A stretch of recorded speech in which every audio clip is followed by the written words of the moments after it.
पार्वती के दोनों बेटों की शादी एक साथ होती है। जहां विवेक अपनी पसंद की लड़की से शादी करता है तो वहीं पार्वती अपने बड़े बेटे की शादी अपनी पसंद की लड़की से करवाती है।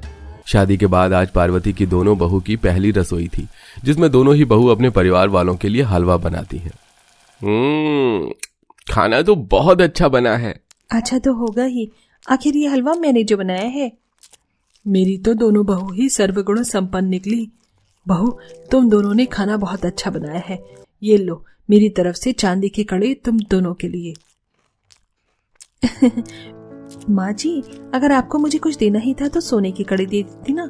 चांदी के कड़े कौन देता है? और मेरे पास चांदी के पहले से ही बहुत सारे गहने रखे हुए हैं। मुझे आपके इन चांदी के कड़ों की जरूरत नहीं है। पर जेठानी जी गरीब घर से हैं, उन्हें जरूरत होगी, आप इन्हें ही दे दीजिए। सपना बिना चांदी के कड़े लिए अपनी सास का मजाक बनाकर वहां से चली जाती है। ये सब देखकर पार्वती को बहुत बुरा लगता है। माँ जी, देवरानी जी नादान है, उनकी बातों का बुरा मत लगाइए। बहू, मुझे खुशी है कि तू समझदार निकली, तूने समझा। अच्छा तू भी खा ले अब खाना। अब मैं क्या करूं? मेरी छोटी बहू ना सिर्फ अमीर घर से है, बल्कि मेरा बेटा भी उसके पिता के साथ उसी की कंपनी में काम करता है। इसीलिए मुझे उसकी बातें तो सुननी ही पड़ेंगी। अगर घर में रिश्ते खराब हुए तो कहीं बात मेरे बेटे की नौकरी पर ना आ जाए। मुझे उसके लिए सोने के कड़े बनवाने होंगे। इतना बोलकर पार्वती अपने कमरे में चली जाती है। अब इसी तरह कुछ दिन बीत जाते हैं और एक दिन पार्वती जब बाहर बाजार जा रही होती है तो वो सपना को फोन पर किसी से बात करते सुनती है।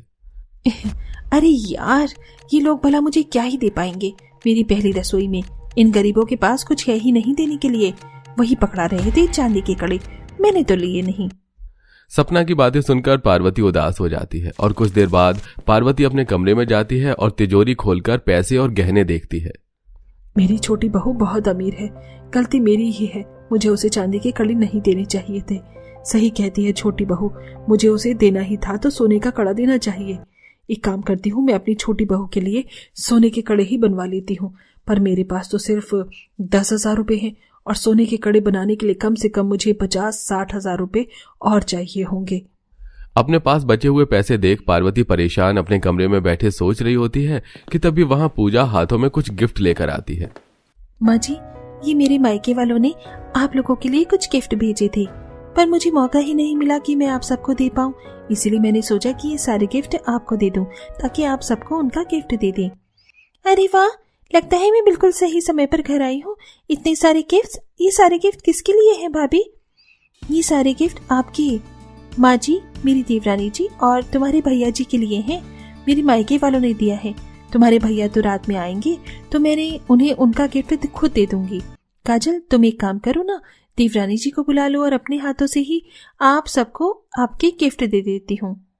पूजा के कहने पर काजल अपनी छोटी भाभी को भी अपनी माँ के कमरे में बुलाती है, जहाँ एक एक करके पूजा सबको उनका गिफ्ट देती है। और जब सपना सबके गिफ्ट देखती है तो एक बार फिर से हंसने लगती है। हे भगवान, मेरे लिए ये चांदी की अंगूठी, ननद जी के लिए गले की चांदी की चेन और माँ जी के लिए साधारण सी साड़ी और शगुन के तौर पर पैसे। भला इतना सस्ता गिफ्ट कोई कैसे दे देता है? हो ना हो जेठानी जी, आपके घर वालों ने मेरे पति के लिए भी जरूर पैंट शर्ट का कपड़ा रखा होगा। अरे देना ही था तो कुछ अच्छा गिफ्ट देते ना, जो देखने में भी अच्छा लगता और देने में भी अच्छा लगता। बहू, बड़ी बहू के मायके वाले इतने अमीर नहीं कि वो कुछ महंगी चीज दे सके। उन्होंने तो बस तोहफा देकर अपना और हमारा मान रखा है। ऐसा घटिया तोहफा देकर भला किसका मान रखा गया है? इससे अच्छा कुछ देते ही ना। मुझे तो नहीं चाहिए जेठानी जी का ये गिफ्ट। जेठानी जी, आपका गिफ्ट आपको ही मुबारक हो। एक बार फिर सपना अपनी जेठानी के तोहफे का मजाक बनाकर वहां से चली जाती है। पर इस बार न सिर्फ पार्वती को बुरा लगता है बल्कि काजल और पूजा के दिल को भी ठेस पहुंचती है। छोटी भाभी कितनी घमंडी है, खुद को अपने मायके से कुछ नहीं लेकर आई और भाभी के गिफ्ट का मजाक बना रही है। काजल, ऐसा मत बोलो, जानती हो ना वो अमीर घर से है और तुम्हारे भैया तुम्हारी भाभी के पापा की ही कंपनी में काम करते हैं। अगर यहाँ पर तुम्हारी भाभी को जरा भी दिक्कत हुई तो इसका असर तुम्हारे भैया की नौकरी पर भी पड़ सकता है। जहां एक तरफ पूरा परिवार सपना की इन हरकतों को बर्दाश्त कर रहा होता है तो वहीं पार्वती पैसों का इंतजाम कर रही होती है ताकि वो अपनी बहू को सोने का कड़ा दे सके। और तभी उसे अपनी दोस्त उषा की याद आती है। उषा बहन, मैंने तुझे कुछ समय पहले 30,000 रुपए दिए थे। मुझे उन पैसों की बहुत जरूरत है। क्या तू मुझे मेरे पैसे दे सकती है? हाँ पार्वती, क्यों नहीं, वो पैसे तो तेरे ही हैं, बस तू मुझे 10 दिन का समय दे। हाँ उषा, क्यों नहीं। चलो पैसों का इंतजाम तो हो गया, सोने के कड़े दे सकूंगी, बस 10 दिन की बात है। पार्वती अपनी बहू को सोने के कड़े देने के लिए पैसों का इंतजाम तो कर लेती है, पर इन 10 दिन में पार्वती अपनी छोटी बहू का असली रूप भी देखती है। सपना, मैं जानता हूं तुम बड़े घर से हो, तुमने कभी अपने घर में काम नहीं किया होगा, पर आज तुम्हारी जिठानी की तबीयत कुछ ठीक नहीं है और काजल कॉलेज गई है, तो क्या तुम मेरे लिए नाश्ता बना सकती हो? जेठ जी, आपको क्या मैं नौकरानी नजर आ रही हूँ? आपने सोच कैसे लिया कि मैं आपके लिए नाश्ता बना दूंगी? मेरा पति भी तो भूखा है और मैं आपके लिए इतनी मेहनत करूंगी? भूल जाइए। पंकज बेटा, तू फिक्र मत कर, तेरी माँ भी जिंदा है, मैं तेरे लिए नाश्ता बना देती हूँ। हाँ हाँ, अब इस उम्र में अपनी बेटी के लिए नाश्ता ही बनाओगी ना? अगर एक नौकर रख लेती तो ये दिन न देखना पड़ता। सपना अकड़ दिखाकर वहां से चली जाती है और पार्वती सपना का ये रूप देखकर हैरान रह जाती है। इसी तरह कुछ दिन बीत जाते हैं और ऐसे ही एक दिन उषा पार्वती को उसके पैसे देने के लिए घर जाती है, जहां उषा सपना को देख उसकी तारीफ करती है। पार्वती, तो ये है तेरी छोटी बहू जिसकी तू मुझसे इतनी तारीफ कर रही थी। तेरी बहू तो सच में चांद का टुकड़ा है। माँ जी, कैसे कैसे गरीब लोगों को आप घर में उठा कर ले आती हैं? आप लोगों को मैं झेल रही हूँ वो कम है क्या, जो मुझे जोकर बनाकर उनके सामने बिठाया जा रहा है? अपने दोस्त को बोलो जैसी आई है वैसे ही उल्टे पैर यहाँ से चली जाए। मेरा इससे बात करने का मन नहीं है, मैं अपने कमरे में आराम करने जा रही हूँ। पर बहू, 2 मिनट की तो बात है, अगर तू थोड़ी बात कर लेगी तो छोटी नहीं हो जाएगी। मैं आप गरीबों के साथ रह रही हूँ, इसका मतलब ये नहीं कि मैं चलते फिरते हर गरीबों से बात करूँ। फिर मैं इंटरेस्टेड भी नहीं हूँ आपकी दोस्त से बात करने में, मैं जा रही हूँ। पार्वती, तू अपनी ऐसी बहू के लिए सोच रही है? भगवान का शुक्र है कि मैं अपने घर में अमीर बहू नहीं लेकर आई। मैं तो यहाँ सिर्फ तुझे तेरे पैसे देने के लिए आई थी, पर तेरी बहू को देखा तो सोचा तेरी बहू से भी 2 बातें कर लूं। पर लगता है तेरी बहू को बात करना ही नहीं पसंद। इतना बोलकर उषा वहां से जाने ही लगती है कि तभी वहां पार्वती की बड़ी बहू आती है। आंटी जी, आप इतनी दूर से आई हैं और बिना खाए ही जा रही हैं। मैं अपनी देवरानी की तरफ से माफी मांगती हूँ, आप कुछ खा लीजिए। नहीं बहू, तुम्हारी देवरानी की बातों से मेरा पेट भर गया। पार्वती, जितना तू अपनी छोटी बहू के लिए सोच रही है, अगर बड़ी बहू के लिए सोच ले तो ज्यादा अच्छा होगा। इतना बोलकर उषा पार्वती को उसके पैसे देकर वहां से चली जाती है और अगले ही दिन पार्वती दुकान से अपनी बहू के लिए सोने के कड़े खरीद कर लाती है और शाम को अपने पूरे परिवार के सामने दोनों देवरानी जेठानी से कहती है, मेरी छोटी बहू को अपनी पहली रसोई में नेक में सोने के कड़े चाहिए थे, पर मैं उस समय उसे उसका तोहफा नहीं दे सकी, पर आज मैंने सोने के कड़े खरीद लिए हैं। क्या सच में माँ जी? माँ जी, आप तो बहुत अच्छी निकली। मुझे तो लगा कि आप जैसे गरीब सास कभी अपनी बहू को सोने के कड़े नहीं दे पाएगी, पर आपने मेरे लिए इतना सोचा। मुझे ये सोचकर बहुत खुशी हो रही है। काश की बहू, जितनी खुशी तुझे हो रही है उतनी ही खुशी मुझे भी तेरी सोच से हो पाती। मैंने ये सोने के कड़े खरीद तो लिए तेरे लिए, पर मैं ये सोने के कड़े अपने सोने जैसे दिल वाली तेरी जेठानी यानी बड़ी बहू पूजा को देना चाहती हूँ, जिसने हमेशा इस घर को संभाला और ये साबित कर दिया कि पूजा इस घर के लिए परफेक्ट बहू है और वो ये सोने के कड़े डिजर्व करती है, ना कि तुम। माँ, आज तुमने बिल्कुल सही फैसला लिया है।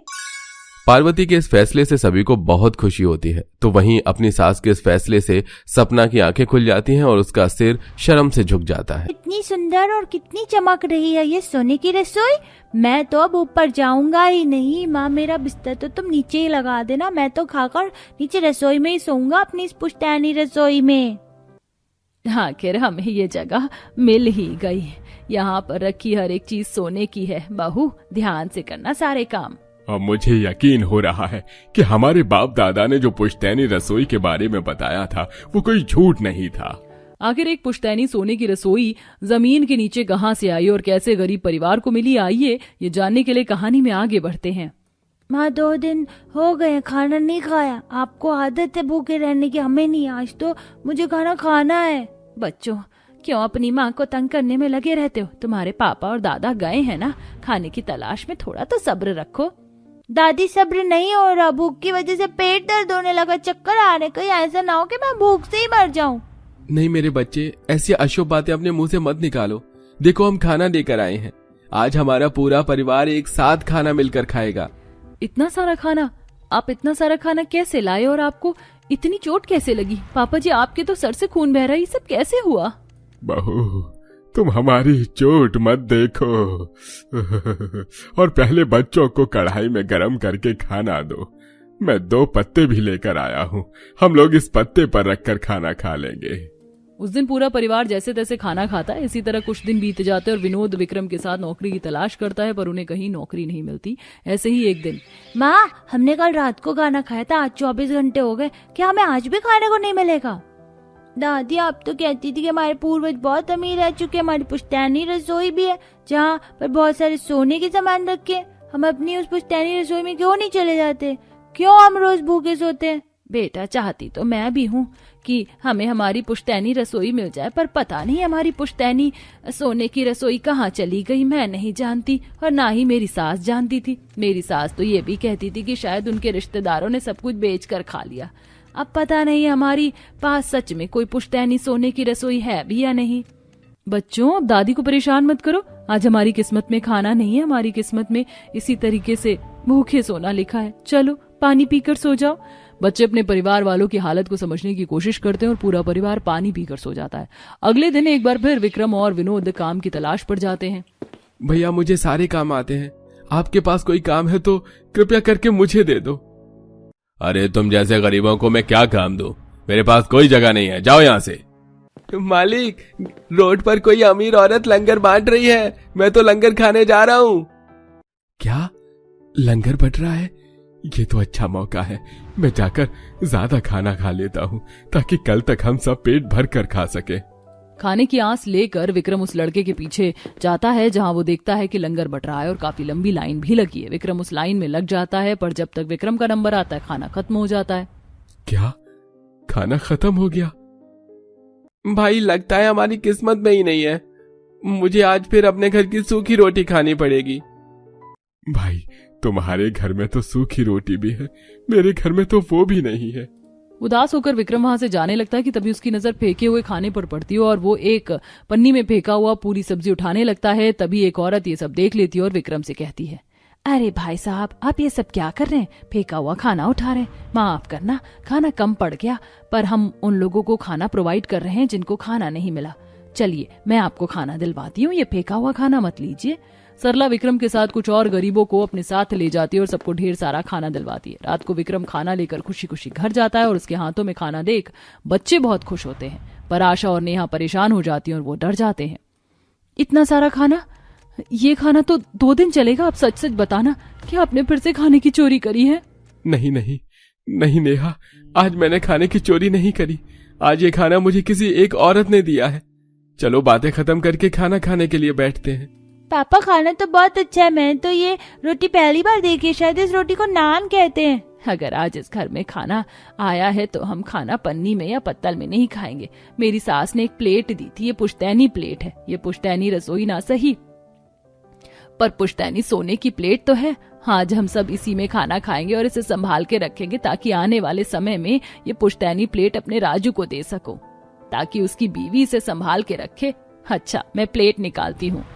पूरा परिवार उस सोने की प्लेट में खाना खाता है और कुछ खाना बचा लेता है। अगले दिन फिर से जब वह लोग रात में खाने के लिए बैठते हैं, तभी उनकी चौखट पर एक बूढ़ी औरत आती है। भगवान के नाम पर कोई बूढ़ी औरत की मदद करो। पिछले 3 दिन से मैंने कुछ नहीं खाया, कुछ खाने को दे दो। अरे हम तो खुद गरीब हैं, इतनी मुश्किल से थोड़ा सा खाना खाने को मिला है और हमारे दरवाजे पर ये बूढ़ी औरत आ गई। अब हम क्या करें? कोई बात नहीं पापा जी, मैंने कल भी खाना खाया था, मैं अपने हिस्से का खाना इन बूढ़ी अम्मा को खिला देती हूँ।